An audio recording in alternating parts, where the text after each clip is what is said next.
나폴레온 힐이라고 하는 자기계발 분야의 전문가인데 아주 그 초창기 전문가죠. 이분은 본래 잡지사의 평기자였어요. 근데 이 기자가 어느 날 그 당시에 미국의 최고 부자인 그 강철 왕 그 앤드류 카네기를 이제 인터뷰를 하게 된 거예요. 이제 그분이 어떻게 이렇게 성공적인 사업을 하게 됐는지를 무려 3일간에 걸쳐서 인터뷰를 했어요. 근데 인터뷰가 이제 마쳐갈 쯤에 이 카네기가 이 나폴레온 힐한테 한 가지 제안을 했다는 거예요. 그것은 지금까지 미국을 이끈 그 유인들의 삶을 좀 추적을 해가지고 그들이 어떻게 자기를 개발하고 실천해서 이렇게 성공적인 그 위대한 삶을 살게 되었는지 그것을 좀 이렇게 찾아가지고 책으로 좀 내면 좋겠다라는 것을 제안했다는 거죠. 카네기의 이 말을 듣고 이 나폴레온이요 연구를 시작을 해서 무려 20년 만에 책 한 권을 세상에 내놓습니다. 그 책 이름이 바로 나폴레온 힐의 성공 법칙이라는 책이에요. 이거 우리나라 말로도 번역이 되어 있습니다. 기회가 되시면 한번 사서 읽어보세요. 그 미국의 위대한 인물들을 20년간 연구한 결과 나폴레온이 발견한 소위 말하는 성공 법칙이요 총 17가지입니다. 그런데 이 17가지나 되는 성공 법칙을 이렇게 작동시키는 끌어가는 중요한 요소가 두 가지라는 거예요. 하나가 태도, 그리고 또 하나가 습관. 매사를 어떤 태도로 대하느냐가 출발점이 되기 때문에 이게 중요하고요.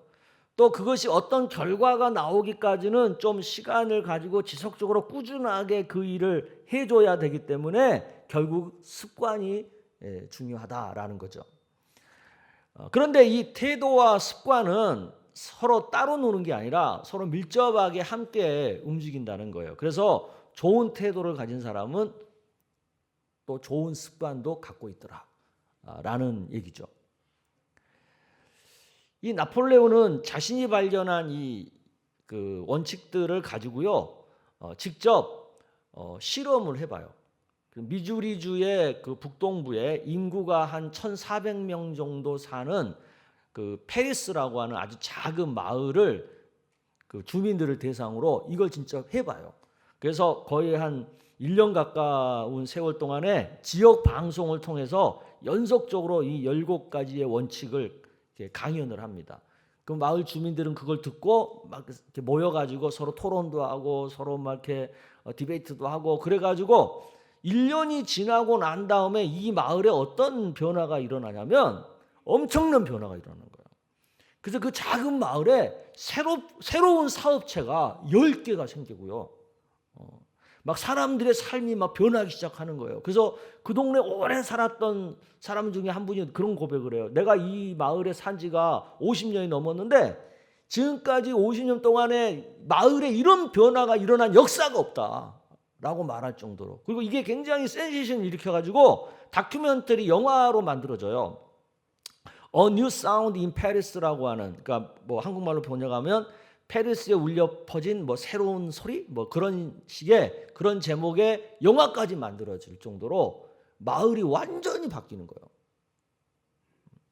이처럼 태도가 바뀌고 습관이 바뀌면 놀라운 변화가 일어나는 것은 당연하다는 거죠.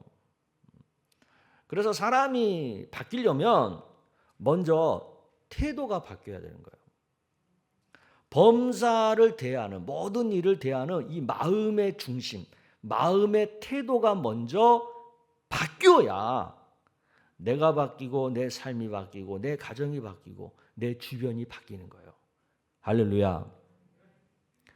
예수님께서는요 오늘 본문에서 바로 이 태도의 문제를 말씀하고 계세요.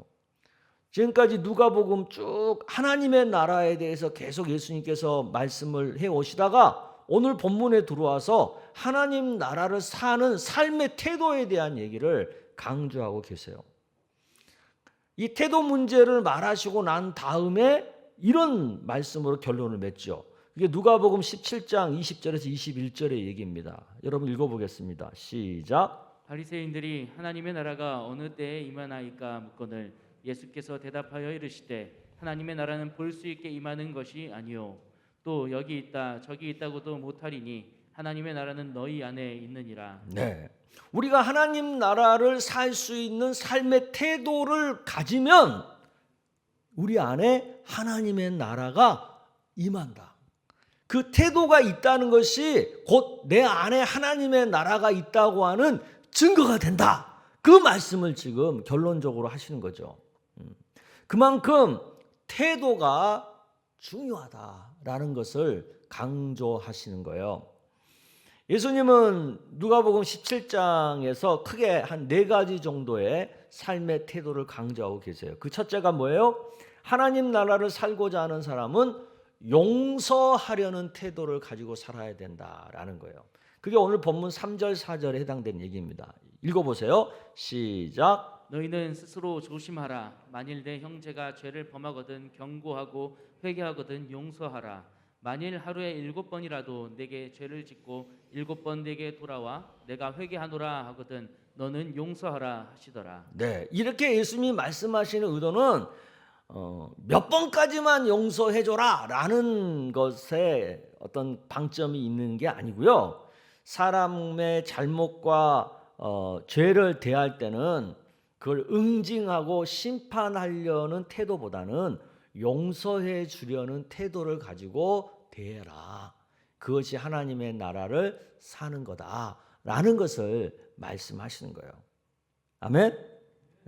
우리가 잘못한 사람을 처음부터 어떤 마음의 태도를 가지고 바라보느냐, 이게 굉장히 중요한 거예요. 잘못했으니까 그에 마땅한 응징을 해가지고 그냥 확 죽여놔야 된다. 이것은요 하나님 나라 방식이 아니에요. 잘못했더라도 진정 뉘우치게 해서 다시 시작할 수 있도록 기회를 주는 것이 하나님이 원하는 방식이에요. 우리가 하는 어떤 정죄라는 것도요, 그 사람을 다시 살리고 다시 기회를 주기 위해서 하는 거라면 용서의 한 방법이 있겠죠. 하지만 그 사람의 죄를 그냥 붙잡아 가지고 그 사람을 완전히 그냥 죽여 놓으려고, 그 사람을 완전히 그냥 멸망시키려고 정죄를 하는 것은요, 그건 절대 용서의 태도가 아닌 거죠. 하나님은 생명을 존귀히 여기시는 분이기 때문에 결코 사람을 해하거나 사람을 멸망시키거나 사람을 죽이려고 하는 어떤 방법에 대해서도 기뻐하지 않는 분이에요. 그렇기 때문에 우리는 사람들의 잘못과 부족함을 대할 때는 응징이라는 태도보다는 용서라는 태도로 대해야 되는 거예요. 아멘. 둘째는 하나님 나라를 사는 사람은요, 믿으려는 태도를 가지고 있다. 그렇게 말씀하고 계세요. 오늘 본문 5절에서 6절을 여러분 읽어보겠습니다. 시작.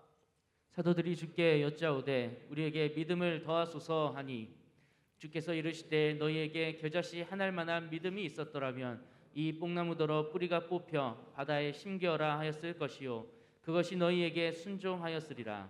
여기 보면 사도들이 예수님한테 우리에게 믿음을 더하소서라고 하거든요. 근데 이 말은 전혀 동기가 다를 수 있어요.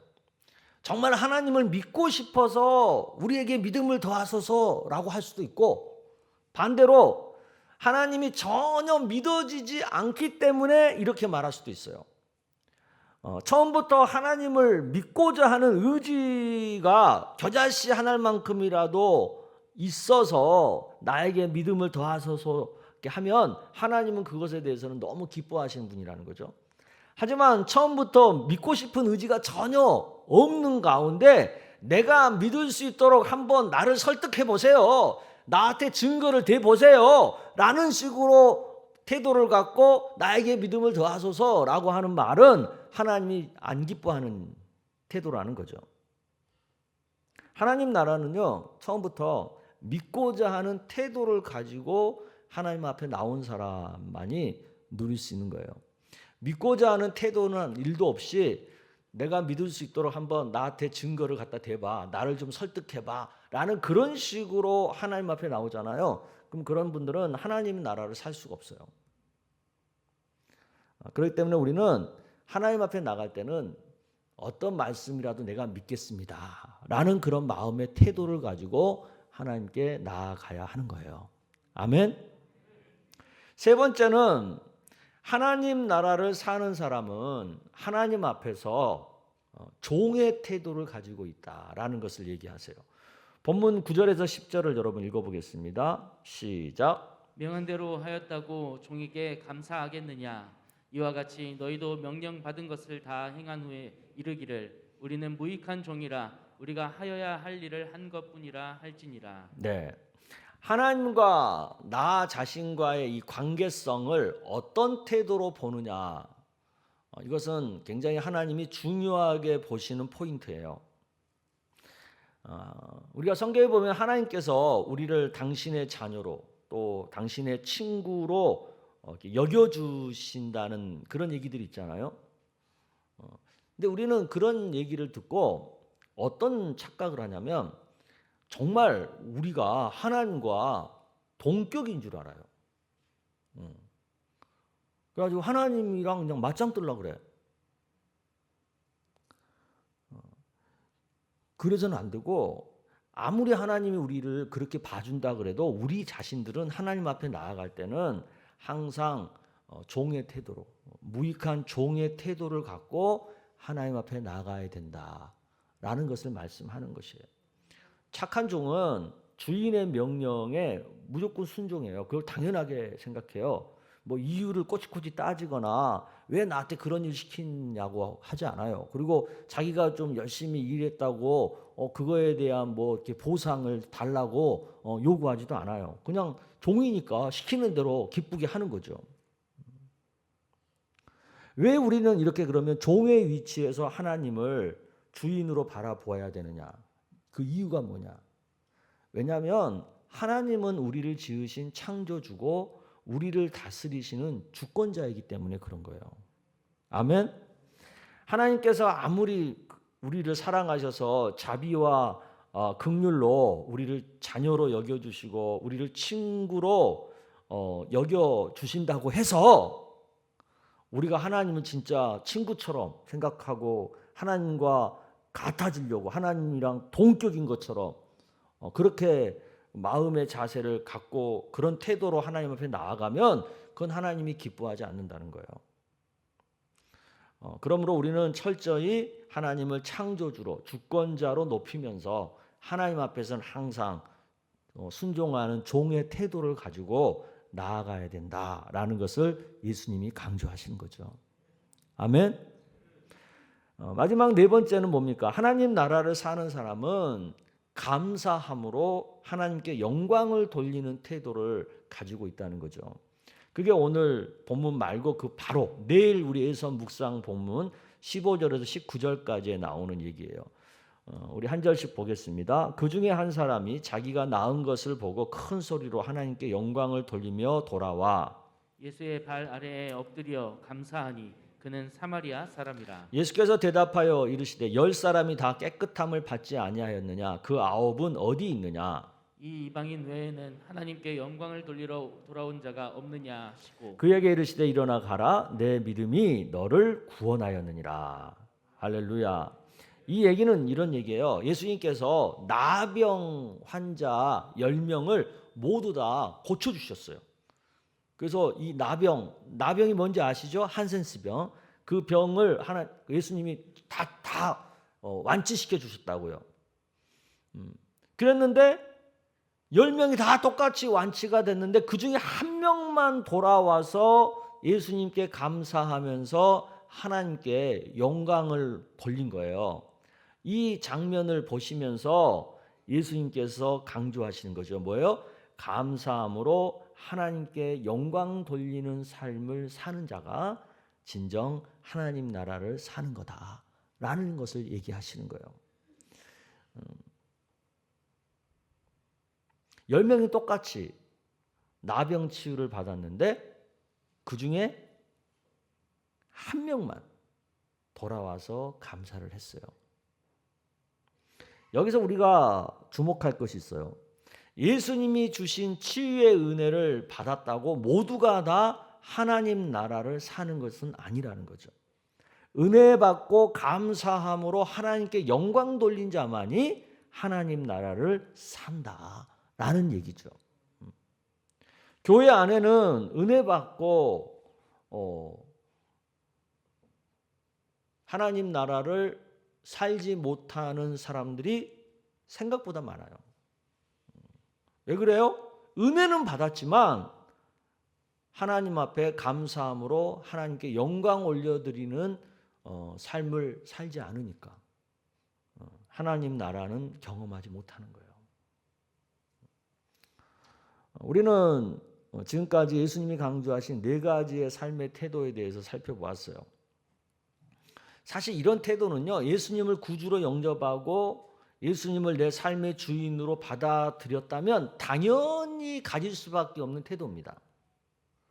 우리가 예수님의 십자가의 은혜로 용서받은 거잖아요. 그렇죠? 그러면 우리도 당연히 남 용서하며 사는 게 마땅하지 않겠어요?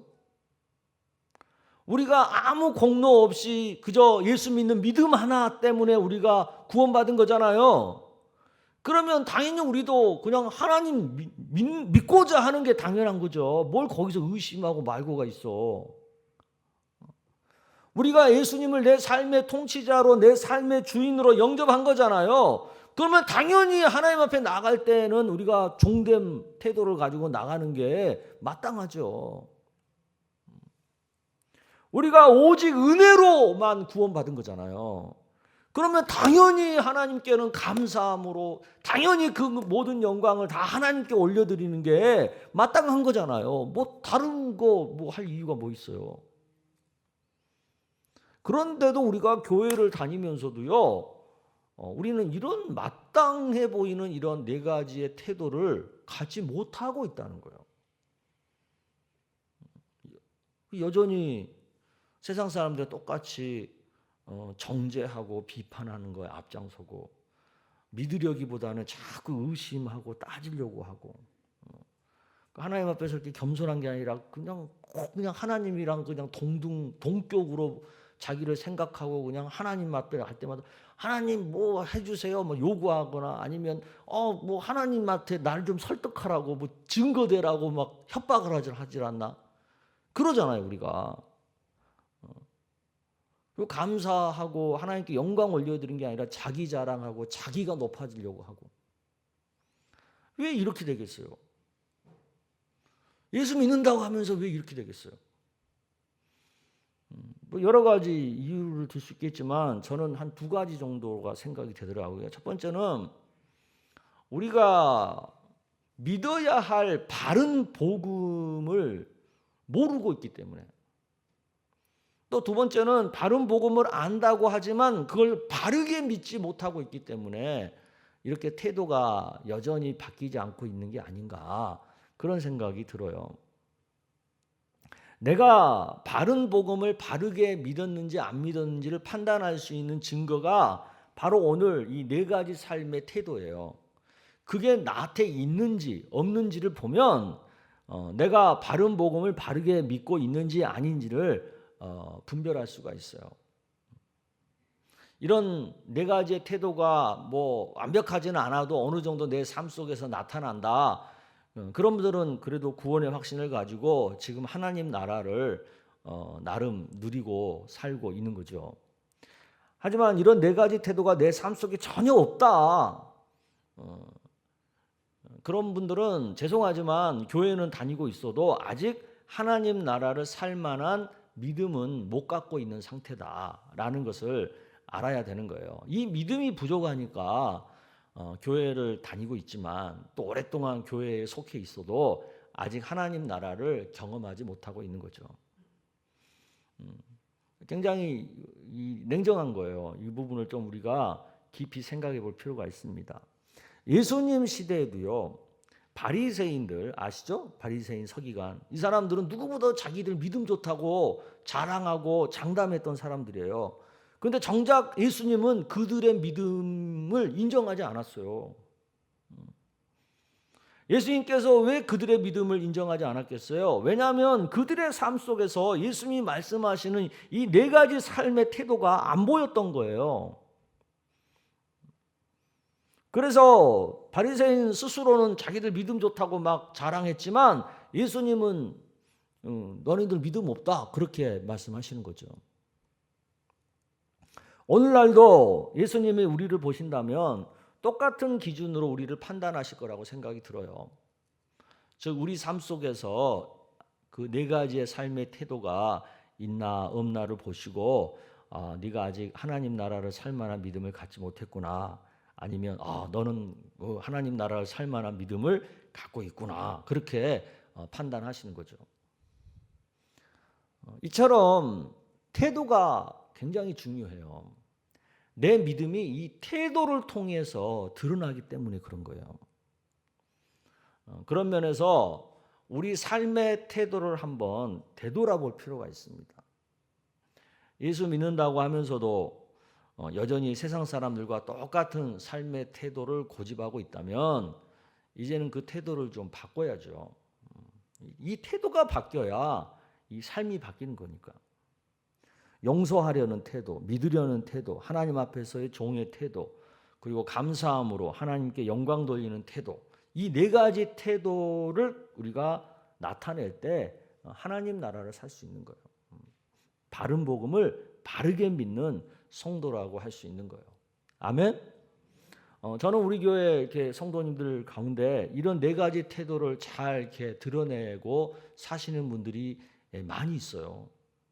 저는 그래서 그분들을 대할 때마다 굉장히 목회자로서 보람을 느끼고 감사함을 느끼고 정말 자랑스럽고 그러거든요. 그게 뭐겠어요? 바른 복음을 바르게 가르치고 바르게 믿고 우리가 신앙생활하고 있는 우리 교회다라고 하는 증거가 아니겠어요? 아멘? 물론 완벽한 사람 아무도 없어요. 어떻게 완벽하게 이 네 가지 태도만으로 살 수 있겠어요? 이 세상에서. 때로는 그렇게 못한 면도 있지만 그래도 살다 보면 이 네 가지 태도가 하나씩 쑥쑥 불쑥불쑥 나타나는 거지. 그러면 되는 거예요. 할렐루야.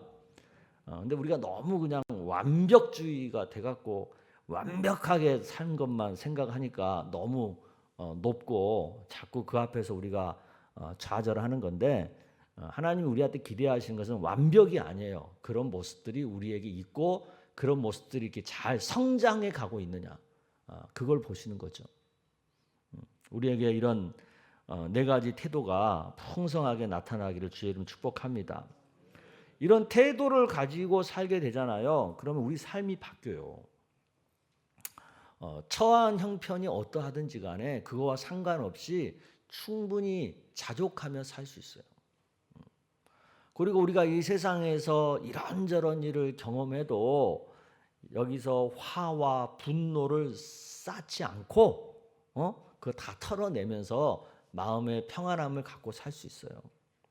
그게 바로 하나님 나라를 사는 거예요. 아멘? 그런데 우리 사회는 어때요? 그러지 못하잖아요. 요새 그 요란한 그 학교 폭력 문제, 학폭 그것만 놓고 봐도 여러분 보세요. 학폭을 당해가지고 꽤 오랜 시간을 그 마음고생하고 고통스럽게 살다가 SNS에다가 공개적으로 자기를 가해한 어떤 사람을 이렇게 고발을 했잖아요. 오죽했으면 그러겠어요. 그러니까 또 이제 그걸로 인해 가지고 그 가해자에 대해서는 또 막 여러 가지 강제 조치가 막 벌어지잖아요. 그래서 어떤 뭐 배구 선수인가를 보니까 이제는 완전 선수 생활 생명도 끝나고 앞으로 지도자 생활도 못 하고 이제 아무것도 못 하게끔 만들어 버리더라고요. 학폭 피해자는 과거부터 지금까지 그걸로 인해서 고통스럽게 살았어요. 근데 이제 뒤늦게 고발당한 학폭 가해자는 이제부터 또 이제 시작해서 앞으로 계속 또 이제 고통스럽게 살아야 되는 거예요. 이렇게 둘 다 이제 똑같이 고통스럽게 살게 됐으니까 이제 공평하게 문제가 해결된 건가요? 그것이 진정한 해결책인가요? 세상 사람들은 그것이 해결책이라고 보는 것 같아요.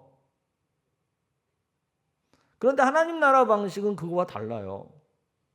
둘 다 고통받게 하는 것은 하나님 나라가 아니에요. 둘 다 그 고통에서 해방되어서 새롭게 새로운 인생을 살 수 있도록 해주는 거, 그게 하나님 나라 방법이에요.